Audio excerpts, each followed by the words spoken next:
Yeah, I do feel like this is an important question to ask. A lot of times, as women, especially women with children, we tend to get into sort of this survival mode, right? And then we find that time has gone past, and not just weeks, not just months, but maybe even years before we did like how you're doing, which is take that mom time. So, how can you, or what's an advice you can give to somebody who they just realized in listening to this, I'm in survival mode. How do I get out of that? Mm, mm, mm, mm. First, be honest with yourself. Hmm. I'm hearing a lot of people talk about soft life these Yeah. days. Yeah. And I realize, based on even me and a lot of women of color, Hmm. we have this, we got to do everything. I'm Yep. going to take care of it. And it's just like, allow yourself to just be, just like, you don't have to take care of everything. Just be. Like, just allow yourself to be, even in that moment. Allow yourself to just be. If you're realizing it now, write down. See, I'm giving y'all homework. I'm giving y'all homework. Write down 10 things that that bring you joy. Hmm. That brings you joy.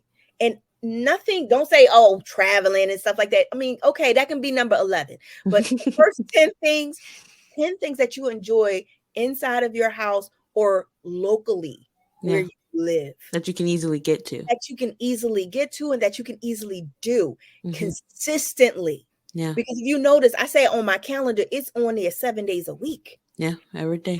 Every day, I'm reminded by it. So Yeah. that way, because we as women, we have a tendency to carry all of these different roles and think that it's not going to get done if we don't do it. That's a lie that Hmm. we've been told, and we have to understand that there is the abilities to be able to function even with help. There's nothing wrong with getting help. Getting help and asking for help does not make you weak. It actually Hmm. makes you more stronger than what you think. Yeah.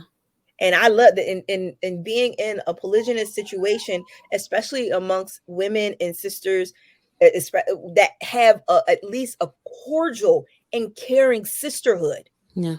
can be helpful at times, because you may ask your husband, yo, I need some help or whatever, and he may provide the help. But sometimes, like, I love the fact that I can call on my co-wives and say, I need help with this, Yeah. or can you help me with this?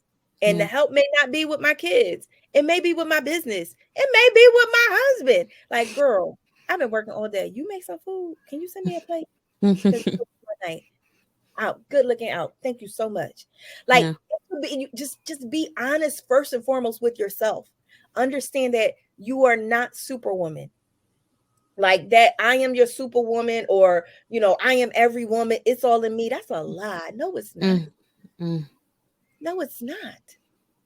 SubhanAllah. Utilize your village. Your village may not be within polygyny. It could just be in your family or your community.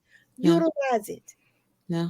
Be It's honest. definitely it is definitely a big conversation, the soft life. Yeah. And obviously it connects to femininity and masculineness and where do we stand, and then to add on to the top of that huge cake layers, Islam. Right. And where does Allah say we have to stand? Right.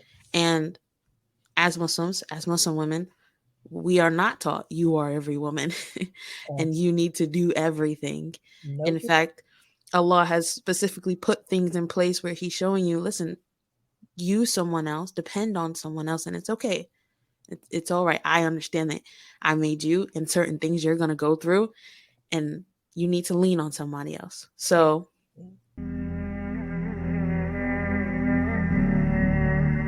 Assalamu alaikum wa rahmatullahi wa barakatuh. This is a quick disclaimer. Permissible Paths is a media company dedicated to supporting Muslim entrepreneurs in their journey to success in this life and in the next. We serve as an interviewer platform, and as well as bringing news and insights about the current business and financing world to the Muslim community.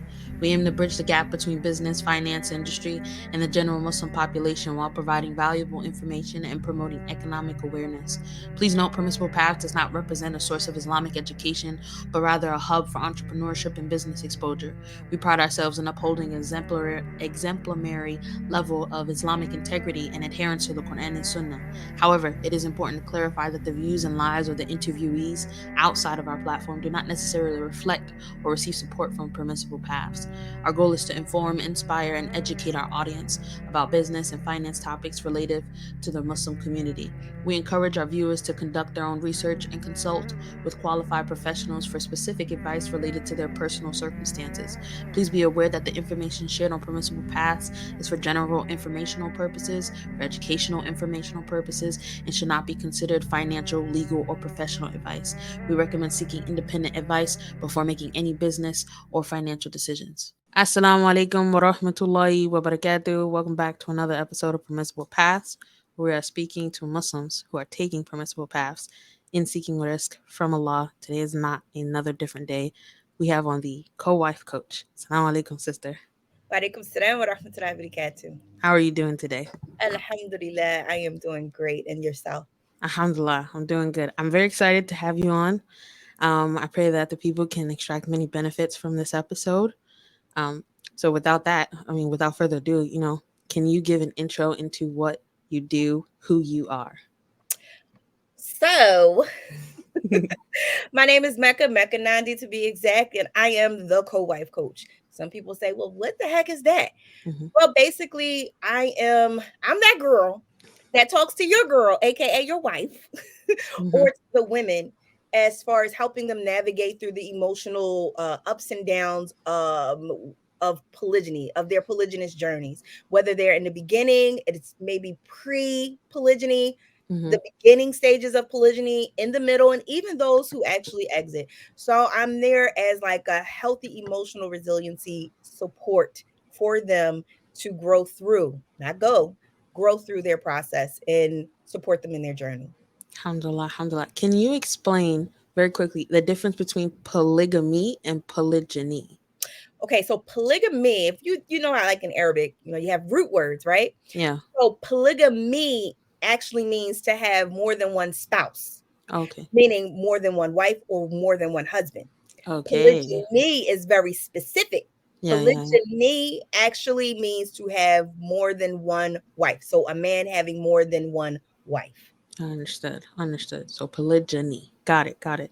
Um, can you actually go more into what it is that you do just as an entrepreneur in total? Like what does that look like for you? So a lot of course I do a lot of sessions. There's Mm-hmm. a lot of behind the scene things that I do, and one day I'm going to be able to share that. But there's a lot of content building meetings, meetings with my team, as Mm-hmm. well as having one-on-one sessions, group sessions, even family mediated sessions as far as with those of my clients that I work with it in a sense, I'm sorry, in the realms of polygyny. But on top of that, I also do community work where I am, either speak on panels or actually come and do workshops at local masjids and some organizations that actually invite me to help the community as far as having a better understanding and education on the realms of polygyny from a woman's perspective. Okay. 1 second. I'm gonna turn my fan off. Wait. Okay. So, what does that look like in terms of like revenue a month? Being a coach, doing the meetings, what does that look like? So that a good month, a good month can actually range. This is funny because I don't talk about this. You I'm got to be sorry. transparent with the I people. have to be transparent. So a good month can be anywhere up to maybe $5,000 or $6,000. Okay. Right now we're in a dry spell. But how long have you been doing it to get to I've been that doing point?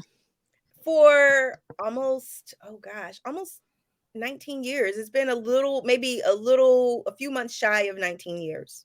Okay. So a So lot of expertise behind that. absolutely, it's a lot of expertise behind that. Yeah, because I've been in polygyny.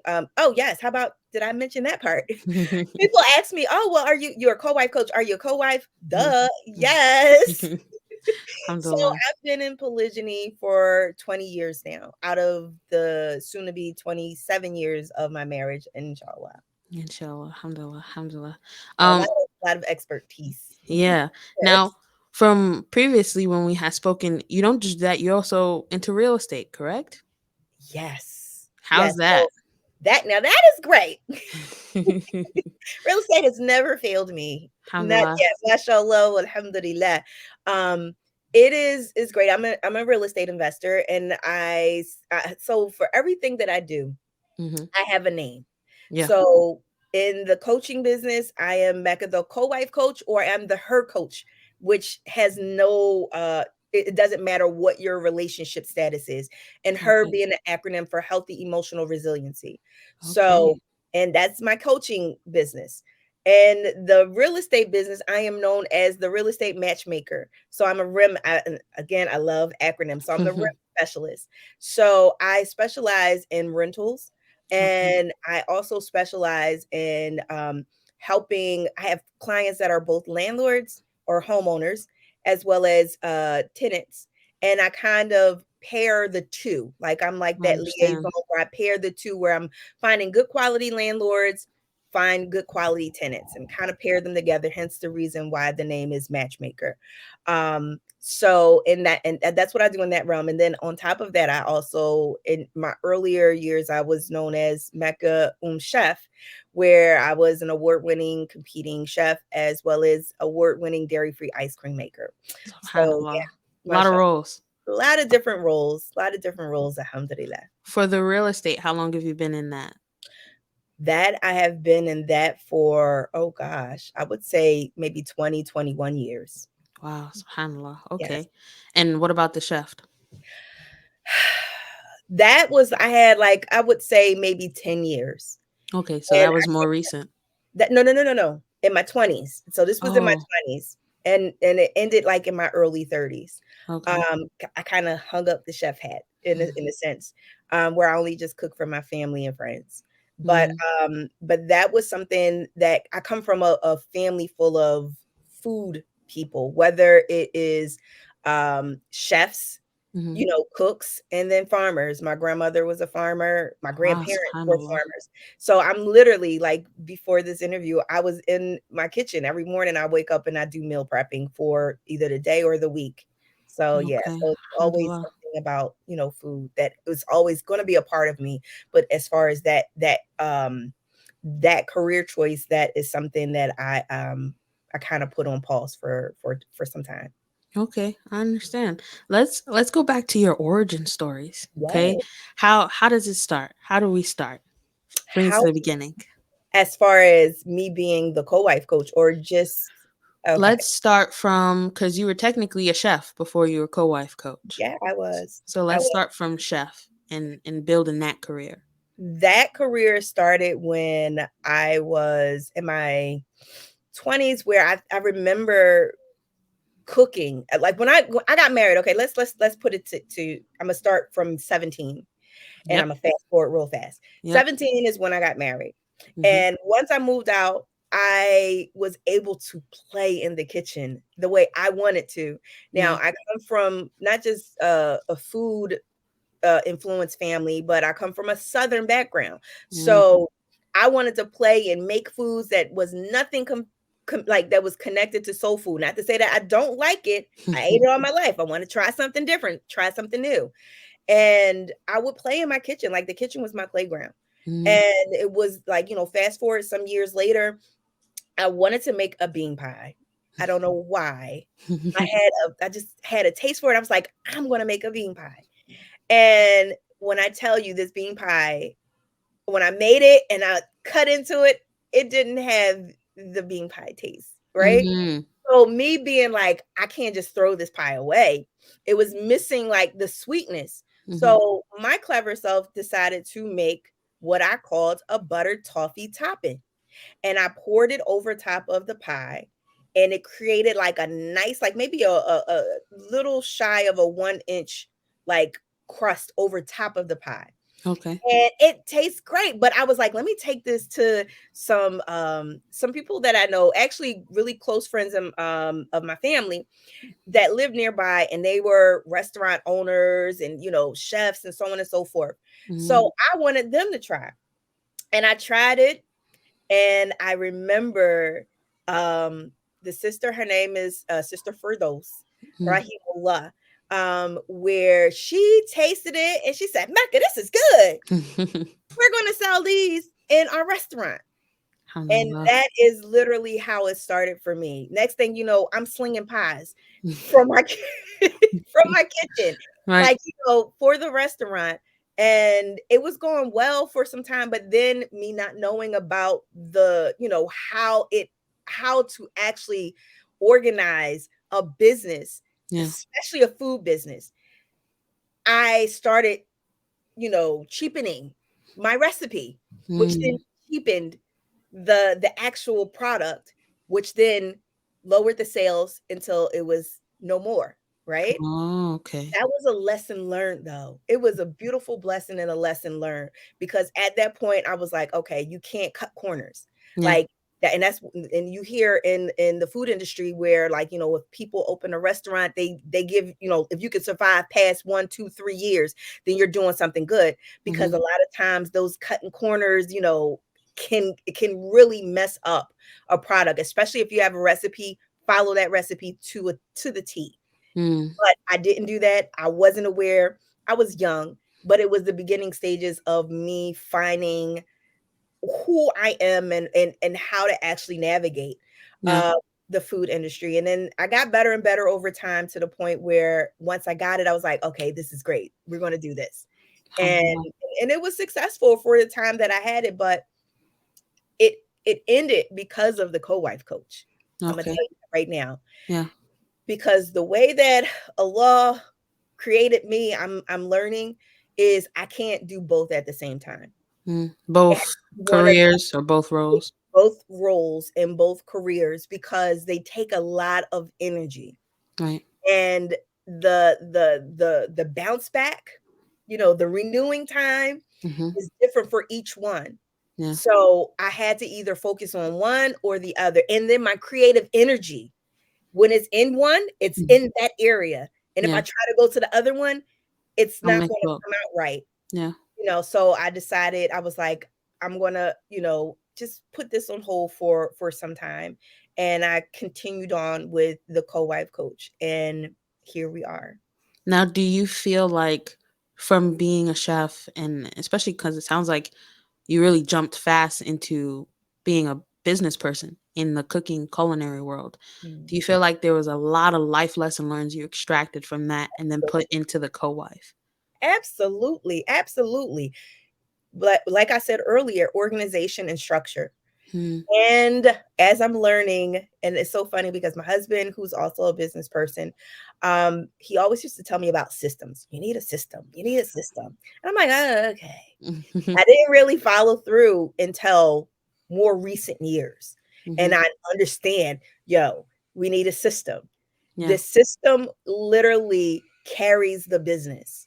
And Yeah. once you actually put that into place, it makes so many things so much more easier and more clearer as you move forward. So that was definitely a learning lesson that I brought from me, the cooking part of me, or the chef part of me, into the coaching. Alhamdulillah. Yeah. So, can we speak more into now? How do you transition into the co-wife? When does that start? Well, people were already asking, like, I was taught, like, when I was in the food industry, Hmm.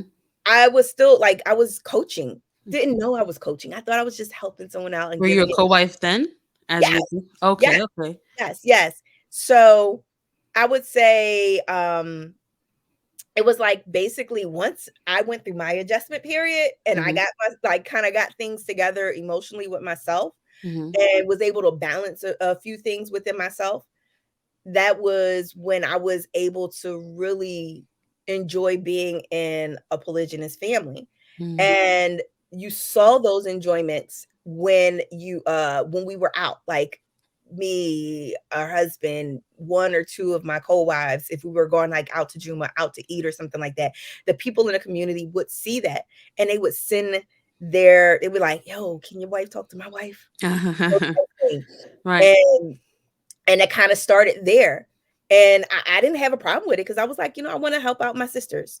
Hmm. I want to be able, I know what you're going through. If I can be of some assistance, inshallah, I can help.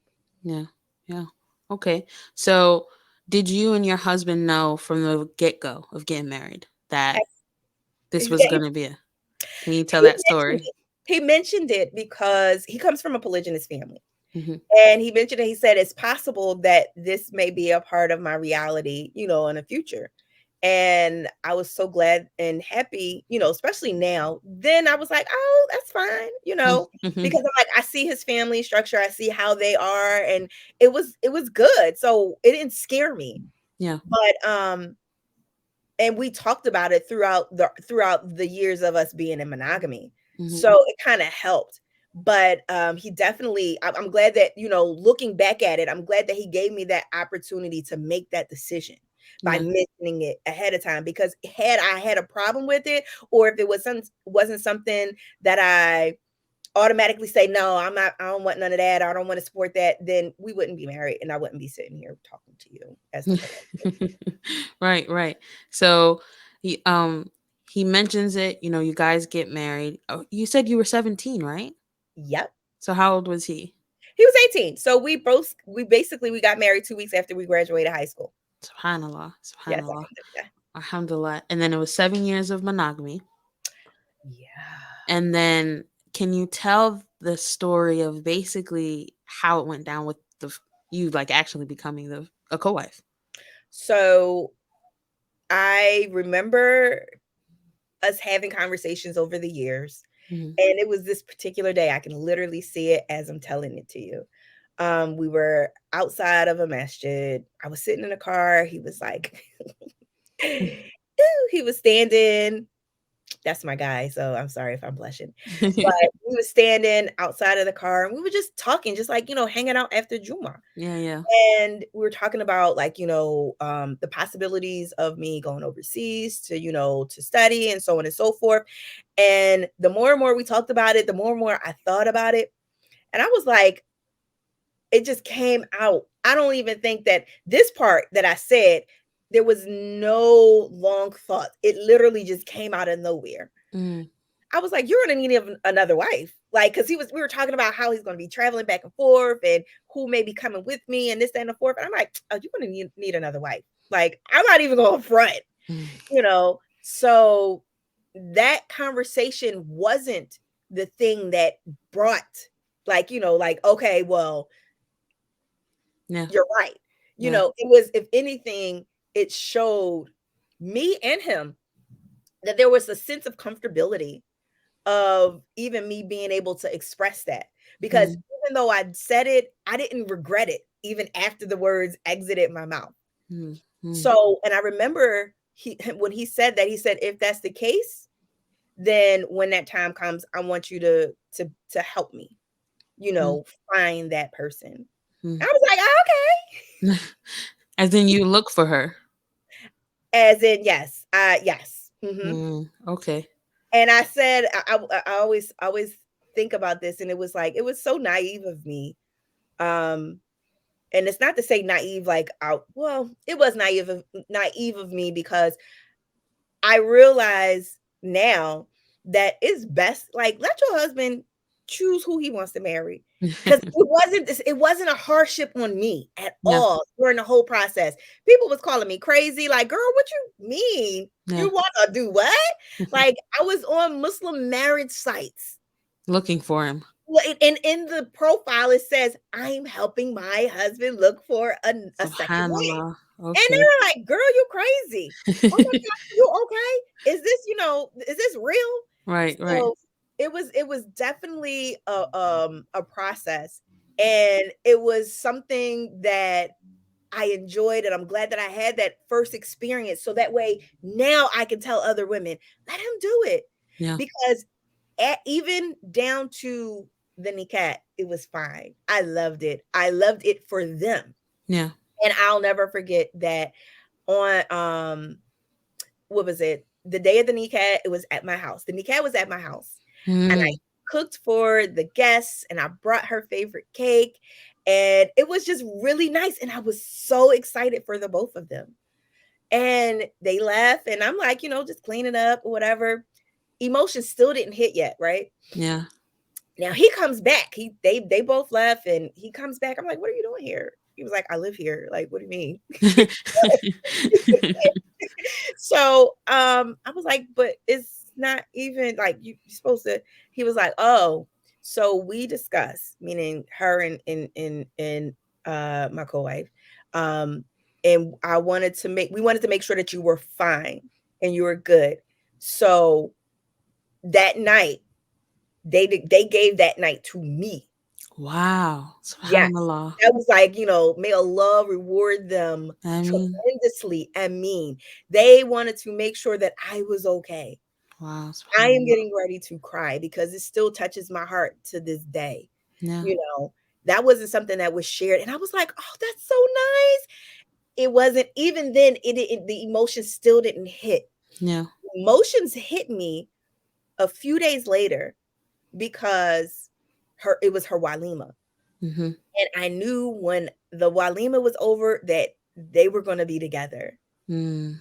And I was like, oh, wait a minute, hold on. Yeah. And and literally like just a rush of emotions like Mm. came down. Cause I mean, like the walima, I was there, I helped. We was breaking down and clearing. And I literally said, oh my gosh, wait a minute. It was like a real big lump in my throat. And I Mm-hmm. had to excuse myself. And I went into the stairway and I just was crying, crying, crying, crying, crying. Like, oh my gosh, she's gonna be with another woman. Oh my gosh, da, da, da, da. I can't believe, did I really sign up for this? Oh my gosh, I was just all over the place. Right. And Allah subhanahu wa ta'ala sent me a friend Mm. on that step that I never met. We never met before, but she was there to console me and to just be a support to me. And to Mm. this day, we still carry that friendship. Alhamdulillah. Subhanallah. Alhamdulillah. And it was just like, everything happens for purposeful reasons. I Yeah. didn't know that this was changing my journey, not just my family and life journey, but also my business journey. Yeah. Because before, like, I don't know if you ever seen the commercials about the men like balding and they had this like product and they grew their hair out and said, I'm not just the president, I'm also a client. Well, Mm. I literally was like almost like the test for Your what I business. do now for my Yeah. business. I didn't realize it. Yeah. And everything I was noting down, I was journaling. I remember all of the different emotions that I went through. I remember all of the different stages. I remembered it to the point where I was like, these emotions are not just emotions. Mm. This is an adjustment period for us. So Yeah. you'll hear me call it either TAP, because again, I love what? Acronym. Right. Right. Emotional period. Yeah. You know, if you go, I'm like, it's not like we're not emotional or we're not being overly emotional. No, we are adjusting to Mm. change, you know. And I had so many different epiphanies. Once Allah took me through whatever process that I had to go, and once I was able to kind of sit back and look at it all, I'm like, wow. And I realized something. I did not have someone to coach me through the process. Yeah. I did not have anyone to talk to. I did not have anybody to support me or to just tell me about the emotional changes and that you go through during that process. And that is one of the main reasons why I decided that the co-wife coach has to be Yeah. because I know that I'm not the only person in polygyny or the only woman that goes through that. And you hear when I used to see books and things like that, they were always written by who? Men. Man. Yeah. They don't know what we go through emotionally. Yeah. To be us. Yeah. Exactly. Or if you heard people talking about it, especially back then, who was talking about it? Man. Men. Like again, and it was almost dismissive in many areas, as far as some of the things that I would hear. Of course they would talk to the men, but with the women and the emotions, it was kind of like, do this and do that, and that's it. Yeah. Like, we need more than that. Yeah. Especially So because we are emotional. absolutely. Yeah. Absolutely. And there's nothing wrong with being emotional, by the way. None. It's just a matter of how do you navigate through those emotions in order for you to become resilient in the end. Hence her emotional resiliency, which is the foundation of what I do as far as a coach, as the co-wife coach. Because a lot of Alhamdulillah. times people think that we talk about polygyny the majority of the time, and it's not. Mm, More so about you as that woman, you navigating through those emotions right. in order for you to be able to come through better, knowing yourself better and knowing how to navigate through, just the different journeys and challenges that life brings, whether it's in your polygynous journey or in other journeys in your life. Right. Inshallah. Inshallah. So, you have the period of monogamy, and then you go into becoming a co-wife, and then you start to basically get people who are asking you and your husband, like, can you help my wife? When do you make it an actual business and go, you know what, I need to take this on? Yes. Okay. So you good, girl. You good. You good. Okay. So it was a period of time where my family and we lived in New Jersey. We Hmm. lived in Cherry Hill, to be exact. Hmm. And it was in an estate.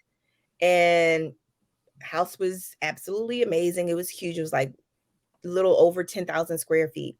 And Alhamdulillah. all of us lived in One this family altogether. one family. Well, yes, one family altogether. Hmm. And I remember having a catering event for a sister who was getting married in Philly, but she was from Maryland, Hmm. and or she was living in Maryland, and she was like, okay, well, this is what I need. So she delivered all of the food for me to prepare to my home. Hmm. Now, when she pulled up, she was like, wait a minute, like, is a gate? Like, who lives here? So I had to open the gate from inside the house. She pulled up into the circle and to the front door, and it was her and her daughter. And my sons and my husband, they went and they grabbed the food to take it to my kitchen. And I say my kitchen because we all had our own kitchens. Wow. So Subhanallah. she took it to my kid. They took it to my kitchen, and then they came in. And kids, listen, kids don't have no filter. That's why I love kids. Honest. She was like, Honest. "You live here?" Yeah. She was like, "Can I see it?" And her mom was like, "No, girl." So, my husband and my sons, and my sons, they were younger at the time. They said, "No, we can show you." So they literally showed them around the whole house. I had Mm. the main floor, which was like 1, 2, 3, 4 bedrooms and 3.5 bathrooms. Then you had the living room area, the prayer room area, dining area. And my kitchen was really small. Subhanallah. This Yeah, sounds like a humongous place. So were you was it two wives or was it three it's wives? free. It's three. Yes. So let me tell you. So that was the main floor. And then you had the laundry area. Then you had a sunroom where we did like our workouts and stuff like that on that floor. And then the lower level, you had because they don't call it basements over there. So the lower level or the pool level, there was like another house. It was like another level where it was a catering kitchen, which was huge, Yeah. and another living room, dining room area, and it was two other bedrooms down there and a bathroom as well, and that led right to the pool. So some people will call that the pool house, right? Mm. So and then over the garage, it was a 3-car garage where it had a 2-bedroom apartment over that garage. And they saw all of it, and they met my co-wives, and they saw how everybody was, like kind of like, just vibing, and it was like, oh, this is so nice, right? Right, right. So fast forward maybe about 2, 3 years later, I was in Atlanta, and I was staying a family member of my uncle. He lived in this apartment complex in Buckhead that offered guest apartments. Okay. for when guests come to visit, you can rent out this apartment for like really, really, nice rate because they, wanted to offer something for their residents to have company, but they can have their own personal space. Mm-hmm. So I remember sitting in a closet, it's like a walk-in closet. And I took the stool out of the kitchen and I sat in there and I literally did a recording of a course. Didn't know what I was going to do with it, but Allah placed it in me and I said I needed to record this. So that was like my little makeshift studio. Mm-hmm. And I recorded it and I made all these modules. And I remember showing it to a few people and it was like, oh, this is amazing. And it was like, it was the artistry of womanhood, polygyny, wanting for my sister what I want for myself. That Yeah. was the course, right? Emailed that to myself because I wasn't at home at my computer. So that way I can have it. And I sat on that for like maybe another year and a half, almost 2 years. Mm-hmm. Then I would say like within that 1.5, 2 years later, the same sister that came to my home that I catered for her walima, um, she was like, I've been looking for you. I'm like, oh, Mm. really? She was like, yes, because I'm getting ready to go into this polygynous situation. And I remember your family. And I know I wanted to talk to somebody that's going to be able to be helpful. Can you help me? I said, oh, this is where Allah places on my heart. I didn't even think about this until after she finished her sentence and the words literally just slid out of my mouth. I don't even remember them entering my head. I said, oh, I have a course. She was like, sign me up. Wow, Send me the subhanAllah. information and sign me up. And that was my first client. That was Wow. literally my first client. So you'd be surprised when you take note of certain things, you'd be Mm-hmm. surprised what Allah has in store for you in that particular intentional plan that you may have written out. Because I did not know that I literally wrote the blueprint of my first like actual course for Yeah. me to be able to help and assist someone. And that year, I actually she became my client and I had two other people that also became my client and I was like, okay. And then the following year after that, I said there was more people that came and I started talking about it more and I was like, we're making this a business. That's it. This Yeah. is a business. Yeah. Like because this is not just a course that I said I can show you. I literally charged and they paid it. I know. That's a business. That's the business, especially if you have returns or if you have returning clients or if you have new clients that become, returning clients. I'm Mm-hmm. like, oh, okay, that's it. Where the LLC at? Let's go. Like, Okay. So I want to add two questions. The first one is, why did you sit on the course for like a year to 2 years? only Allah knows. I Mm. honestly, I didn't know. I Did you wrote feel like it. you maybe forget it? I may have forgotten it, and I may it's possible that I would say I forgot about it a little bit, but I think possibly one of the reasons is I did not see it as something that people would gravitate to because Yeah. I've been advising people underground. Like, Mm. you got underground rappers. I was an underground life coach, okay? Understood. Understood. So I wasn't sure how people would navigate because polygyny wasn't talked about publicly that much back then. Mm. It wasn't like it was a long time ago. Like Yeah. it's literally fresh and new publicly, Yeah. Yeah. like Understood. circa like maybe 2016, Yeah. 2017. Yeah. Yeah. Second question being, because I feel like it's a question people might have. Sure. 10,000 square foot house, 3 wives. Your husband had to be making a lot of money, right? Or was it everybody was just pooling everything together? Which one? It's him. It Wow. is all him. Subhanallah. Alhamdulillah. Subhanallah. Alhamdulillah. Alhamdulillah. Because I know there's this conception of, or rather, I should say, a lot of times when you hear people talk about, especially women, talk Mhm. about polygyny, it's the mention of, well, you got to have money first. Can you even afford the second wife? You talking to me about the second wife, but can you even afford the Right. second one? So hearing you go into the details of the house, like Allah Mabarak, that's hardworking person. Yes, you know what? But I want to say that people think that you have to have a whole lot of money, and no, you just have to know what to do with your money, how to manage your money, the Mhm. money that you have, because you can be making $100,000 Mhm. and make it work.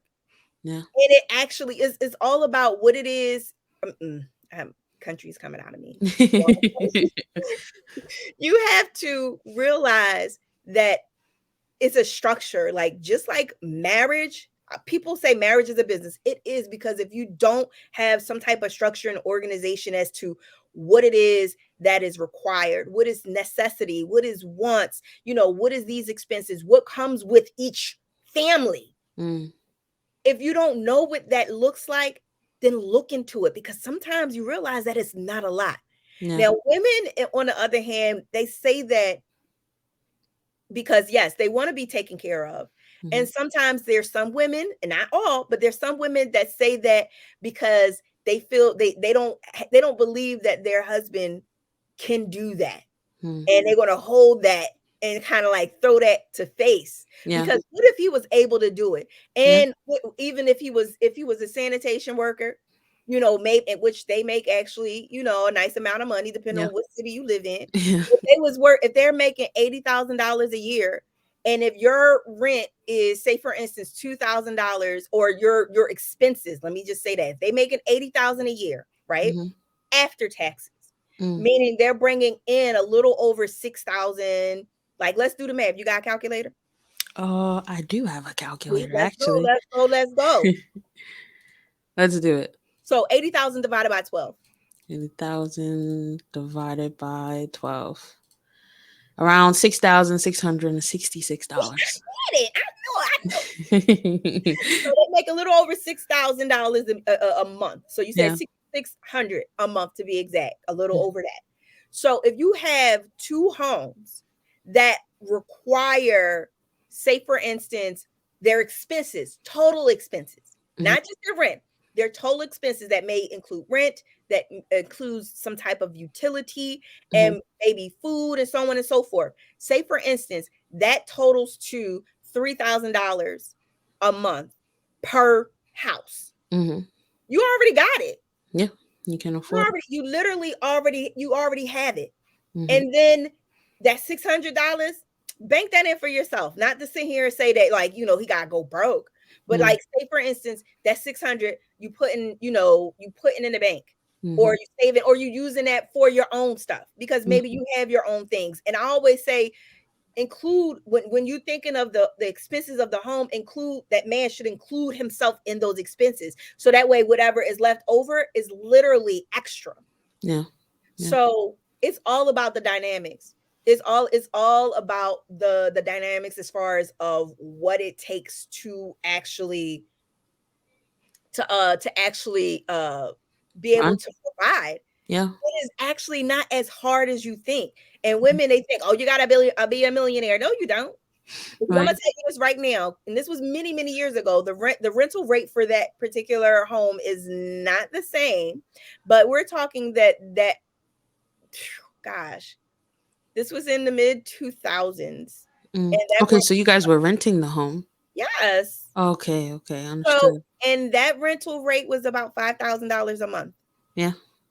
Yeah. And now that rental rate now probably would be Double. closer to 8 to 10,000 a month. Yeah. Only because not because it's been so many years, but because the market is ridiculously high. Yeah. But if you take three houses, Mhm. combine Combined. them. Yeah. Now the rent and the utility, all of that is combined.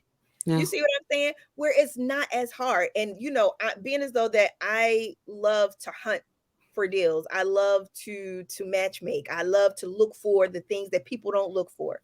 Mm. You'd be surprised what you find. You'd Understood. be surprised what you find. So yes, it was big. It was beautiful. And I'll even send you pictures of it too. It was big and it was beautiful. And it was definitely affordable. Mm. And if you have the right type of structuring, like, again, it housed three families Oh, privately. Every wife had their own kitchen, their own private space. They weren't on top of one another. They had their own space. subhanallah. And the children were growing up together, literally. Yeah. Yeah. Alhamdulillah. Um, Alhamdulillah. I'd like you to go more into then when did you start getting into real estate? Because you said that was like a couple That 20 was, years. well, yeah, because that was a part of our family business. Okay. So So everybody was in it. no, mm-mm, No. no.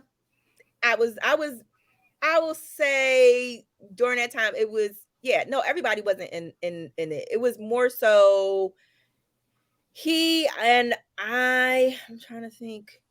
We all, in some way, shape, or form, we all supported one another, Mm-hmm. even though everybody else had their own things. Like I still had my own thing, Mm-hmm. but I like showing properties. Like real estate for me, studying it started in my teenage years when I was Mm-hmm. like 14, 15. I enjoyed looking at the newspaper and the classifieds and looking at apartments because I'm like, when I move out, I want to know what the market looks like. I want to understand these things.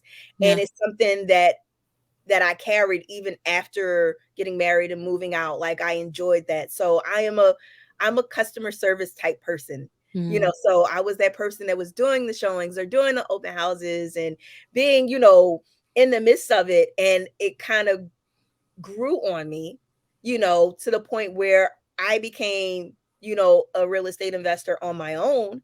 Mm-hmm. And I have my own business as far as how I actually, work with other people doing kind of sort of the same thing, Yeah. you know.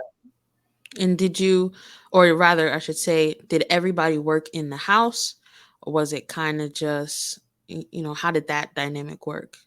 Yes and no, because everybody had different things going on. I have one of my co-wives that's a nurse.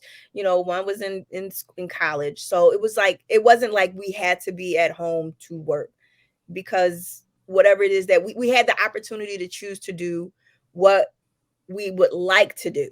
Like it Mhm. wasn't like a necessity as far as like we gotta go out there and we gotta make this money and this, that, and the fourth or whatever. It was like, oh, if you want to, and if it kind of like if it's obviously something that is not going to have or interfere with anything within your family as and especially your Islam, then go for it. Do Like, your thing. I that's one of the things that I really enjoy and admire being in a polygynous family because it allows me to be able to find me. I literally was watching an episode of Good Times yesterday, Mm. right? Don't ask me why I'm watching Good Times. But anyway, and it was like Florida Evans, the mother, she Mm. was getting so stressed. She was like mad. She was having mood swings and this, that, and the fourth because she realized that she made her family her everything. And Yeah. now family is growing up and doing this, that, and the fourth. Where is she? Like she got Yeah. lost. So I'm glad to have the husband and the husband that we have and the family structure that we have to allow us to be able to navigate the knowings of who we are as women outside of just being wife and mother. Yeah. Yeah.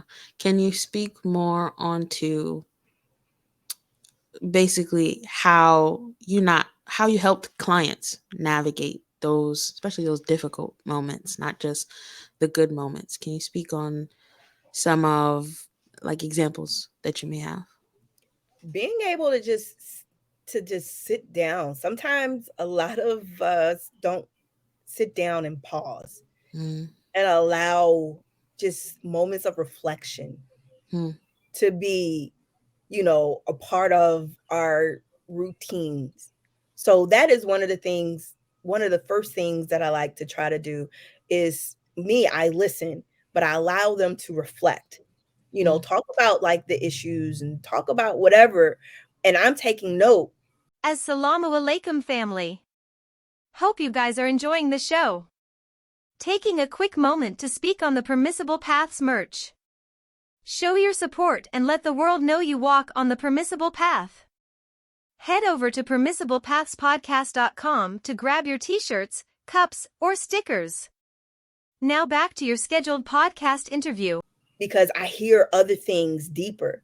Yeah. So that way we can kind of like maybe tackle and realize that some of the frustrations that you may be having may be brought up by polygyny, but it may not necessarily be connected. to polygyny, if that Yeah. makes any sense. So Yeah. being able to have moment of pause and reflection, so that way we can really kind of like, again, going back to those two words, organizing and structuring a session foundation for that particular individual that's going to allow them to accomplish and achieve the goals that we set. Normally you set goals in the beginning. We Mm. want to be able to hit those goals, inshallah, towards the end Um, of their sessions. understood. Understood. And can you give some advice basically to a woman who is trying to maybe she's already in it and she's trying to she understands that she needs to fix herself and focus, not I shouldn't say sit fix, but rather focus on herself. Can you give some advice to her? Give advice to the woman that needs to focus on herself. Okay.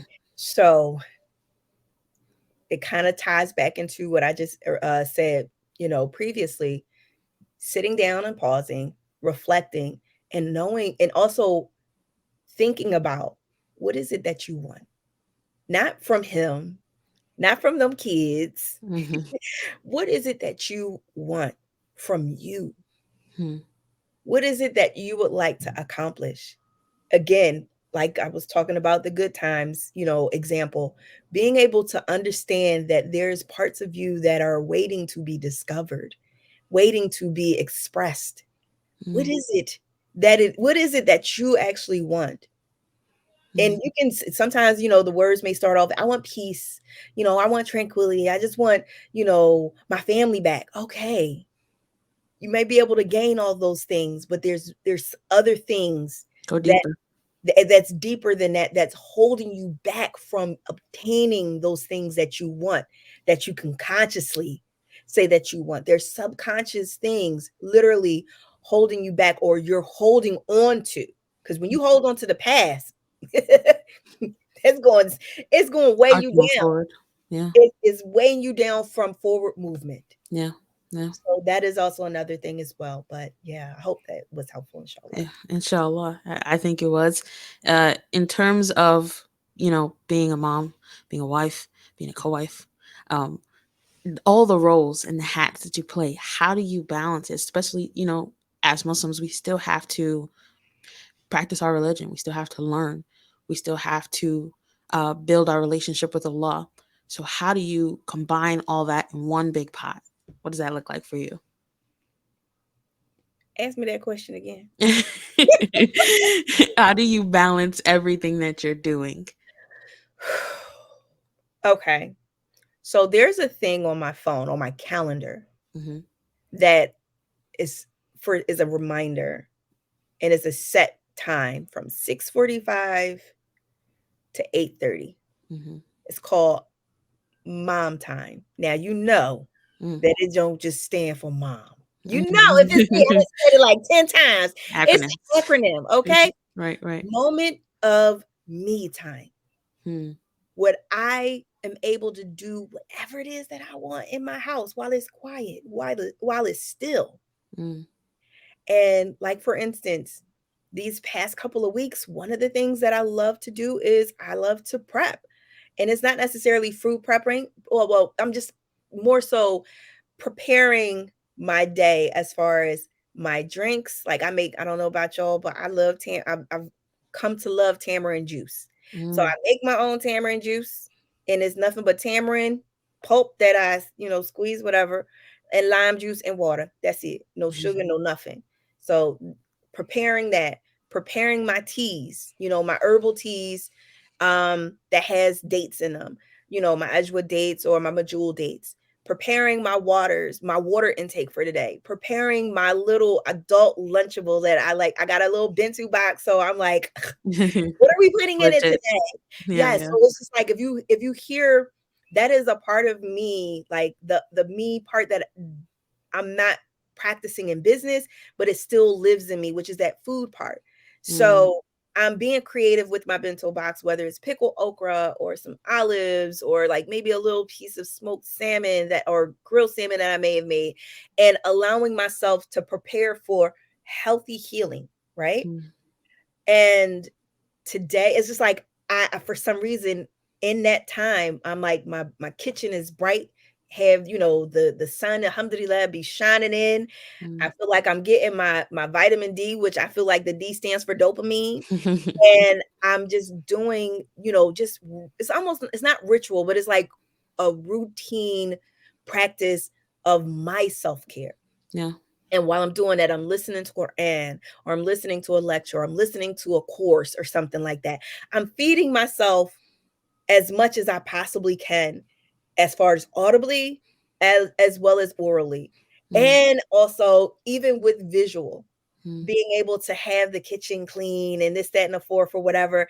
It's just like allow myself to be able to be relaxed by the thing that it may not be a massage or may not be a mani pedi, but it Mm. can be something literally within the confines of your own home, Yeah. and allowing myself to have that moment to just walk and breathe and practice and listen and cut and cook freely, Yeah.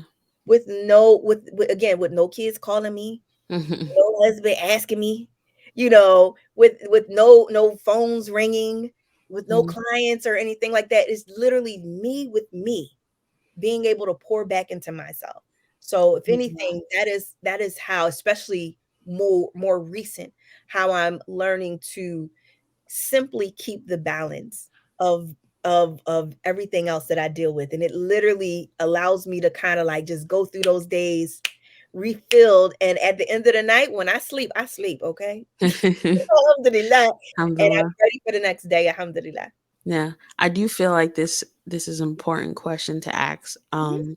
A lot of times, as women, especially women with children, we tend to get into sort of this survival mode, right?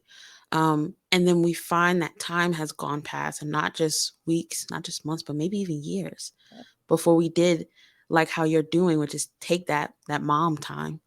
So, how can you, or what's an advice you can give to somebody who they just realized in listening to this, I'm in survival mode. How do I get out of that? Mm, mm, mm, mm. First, be honest with yourself. Hmm. I'm hearing a lot of people talk about soft life these Yeah. days.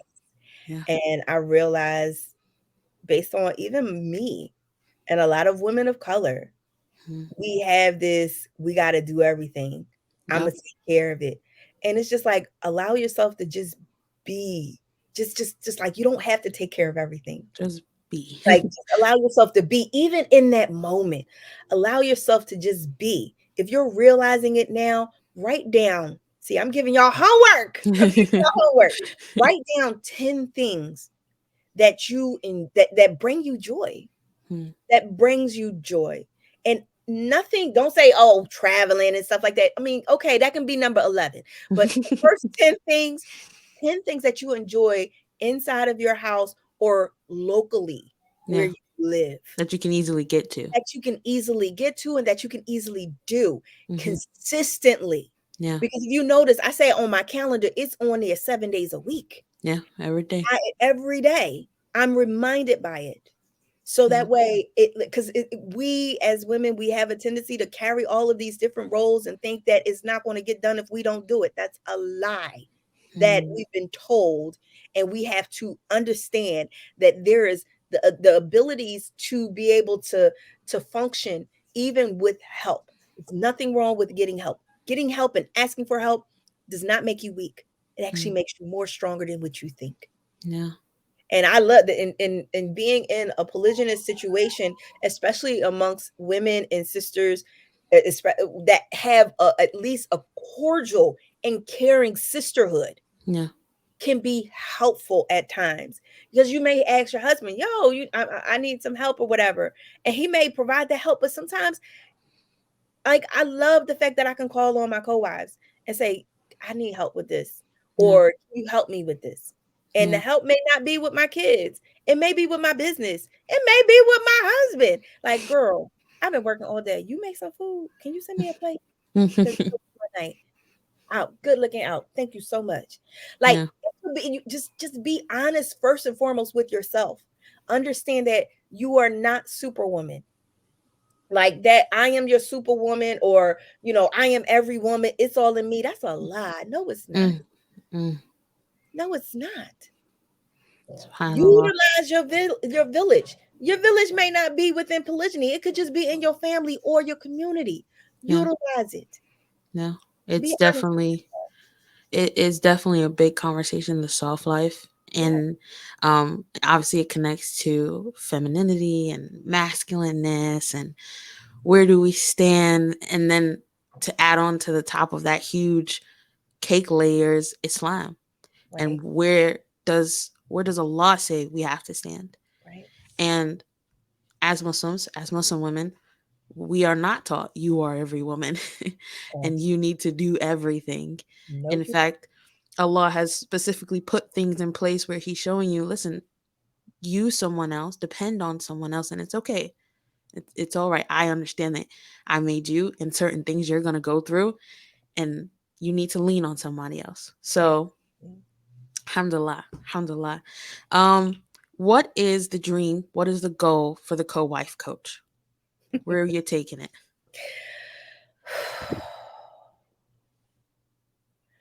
The dream, okay? Let me talk about the dream first. Okay. The dream is to be able to do a world tour, Okay. speaking on the topic, and in the most flyest, and I'm not talking about style, Mm, in the most flyest way, meaning in a form where we can understand it, in a form where it does not it's not imitating, in mm, a form where it is very vulnerable and very transparent. mm, And the tour is not, I mean, I can literally see it in my head, like being able to have those moments of talking about not just polygyny in a educational way, but being able to hear from those women mm. what their experiences have been, and how I can be of supportive help. Yeah. Now, the goal also, I will say the goal, well, that's one of the dreams. I'll share that. Some dreams you gotta keep to yourself, and the Lord just pray Absolutely. on it. So that's why I Absolutely. said, I'll share, I'll share that one. But Yeah. there's definitely other dreams. But I will say one of the goals that I do have, Mm-hmm. that I would like, I'm sorry, that I do have on my list, is to be able to do a tour Mm-hmm. within the masjids. Mm-hmm. It would be a great, because the first tour is not within an affiliate masjid. It's literally centers and so on and so forth. Mm-hmm. But and it is not necessarily including just Muslim women, because you'll be surprised. A lot of my clients are not Muslim. Really? Yes, I don't think I said that earlier. Yes, a lot of No. clients are not Muslim. So if you notice SubhanAllah. the dream and the goal, they kind of share commonality, Mm-hmm. but the goal is to have at least some type of workshops, Mm-hmm. like a tour workshops at least one masjid in every state, Yeah. because the lot of the things that we hear within our communities about polygyny, and the nightmares and the failed situations and the horror stories, Yep. have to hold accountability to our community. Yeah. We have to hold accountability to our messages, Yeah. because at the end of the day, that is also a form of being able to receive information, education, and knowledge. And it is not being talked about Mm-hmm. enough in order for the men to receive guidance and knowledge, as well as the women to receive guidance, knowledge, as well as support to both parties, both men and women. We don't see that within the communities, and that's why we see a lot of failed situations. Yeah. And I would love to be able to have those at least one in each state. It would be great to be able to do more than one, but to at least have a workshop, an educational, interactive workshop for both men and women in each state. Now, of course, I would not be talking to the men. I would have somebody that, and actually, I already have someone for that, which Alhamdulillah. is my husband.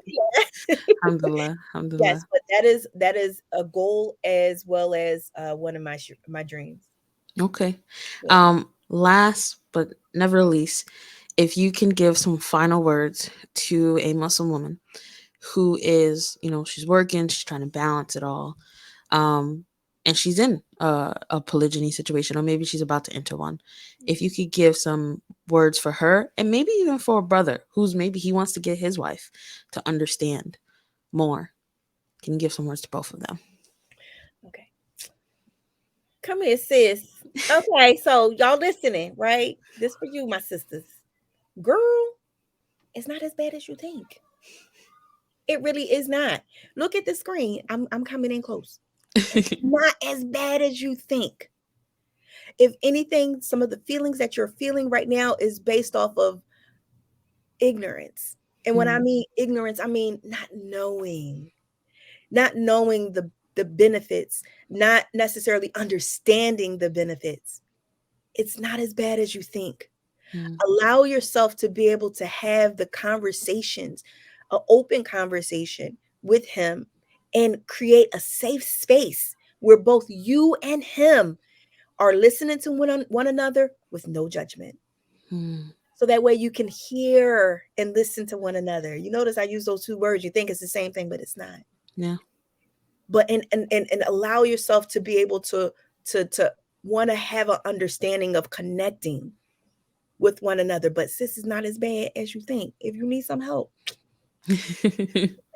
Now to the brothers, now I can't be like that with the brothers. So to the brothers, Mm, first and foremost, your wife is not tripping. mm, Just because you see that she is emotionally not supporting you is because it may be because of how you led her to this situation or misled her. So if mm. anything, be supportive, because a lot of the women that come to me, they come to me without the support of their husband. Subhanallah. Support your wife in her journey. Understand that she may need some type of emotional support. Yeah. Support her in that, and Yeah. understand that you want and have a clear understanding to wanting to connect with her and understanding what she's feeling. You want her to understand you, you make sure you do the same thing. Yeah. So Yeah. that's all I got to say about that. Alhamdulillah. Alhamdulillah. Jazakallah khair for Nina, coming on the show. I appreciate it so much. I appreciate the invitation, my dear. Thank you. Alhamdulillah. I hope that the people, you guys got some benefits from this. I definitely enjoyed this episode very much. Please don't forget to subscribe. All her information will be linked in the description box. Um, can you mention again where the people can find you? Well, the website you can find me at, the website is thecowifecoach.com. Hmm. Really simple. And on Insta, on all of the social platforms, I'm the co-wife coach. So you can just add the co-wife coach and you'll find me. Okay. Okay. Mhm. Alhamdulillah.